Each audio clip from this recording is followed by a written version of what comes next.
छत्रपती संभाजीनगरमधून एक धक्कादायक घटना समोर आली आहे। लाडगावमध्ये युद्धजन्य परिस्थितीमुळे गॅस टंचाई निर्माण झाली। त्यातच आता गॅस सिलेंडरची चोरी झाली आहे। चोरीच्या घटनेचं सीसीटीव्ही फुटेज समोर आलंय। रात्री साधारण 8 वाजण्याच्या सुमारास हा प्रकार घडला। गॅस मिळत नसल्यामुळे नागरिकांमध्ये निर्माण झालेली घबराट आणि टंचाईचा फायदा घेत चोरट्यांनी आता घरातील गॅसवरही डल्ला मारण्यास सुरुवात केल्याचं चित्र पाहायला मिळतंय।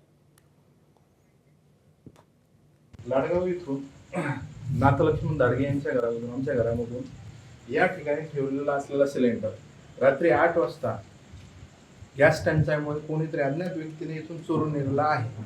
अद्याप सुद्धा तो काही पकडलेला नाही। एबीपी माझा, उघडा डोळे बघा नीट।